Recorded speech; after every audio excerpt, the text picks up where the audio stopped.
tidak apa-apa rakaatnya sedikit tapi bacaannya yang panjang.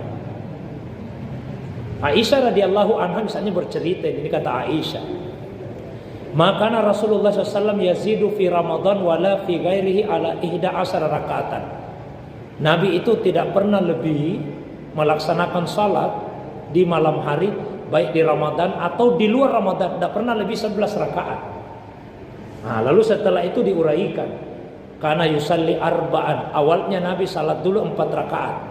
Fala tas'al, tidak usah tanyakan an husnihinna wa tulihinna, bagaimana bagusnya salatnya Nabi dan bagaimana panjangnya.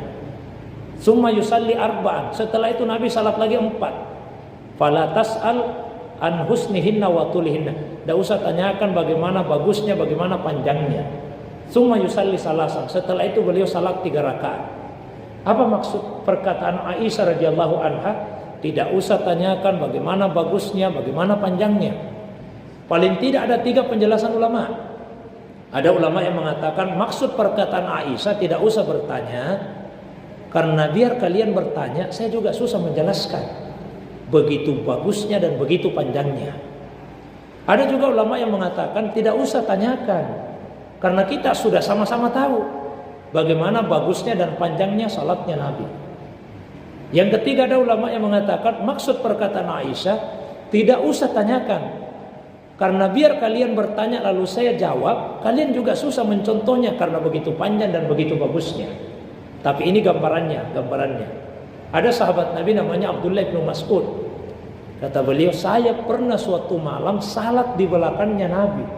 Seandainya saya tidak malu, saya tinggalkan Nabi. Kenapa seperti itu? Waktu itu di rakaat pertama, setelah Nabi membaca surah Al-Fatihah, beliau membaca surah Al-Baqarah. Surah Al-Baqarah itu 286 ayat. Kata Ibnu Mas'ud, begitu masuk ayat 100-an, sudah sampai 100-an ayat ini di hati saya, Nabi akan ruku ini karena sudah 100 ayat. Ternyata Nabi lanjutkan lagi. Begitu masuk ayat 200-an di hati saya, ruku ini karena sudah 200-an ayat. Ternyata Nabi baca surah Al-Baqarah itu sampai selesai 286 ayat. Begitu selesai, kata Ibnu Mas'ud, ruku sudah ini ruku, karena sudah selesai satu surah. Ternyata Nabi menyeberang lagi ke surah Ali Imran, tambah lagi 200 ayat. Jadi 486 ayat Pak yang dibaca. Itu satu rakaat. Nah, kira-kira ada yang bisa tidak itu mencontoh. Ya. Saya mau Ustaz, tapi hafalan saya terbatas. Tidak apa-apa, bisa kita pegang mushaf.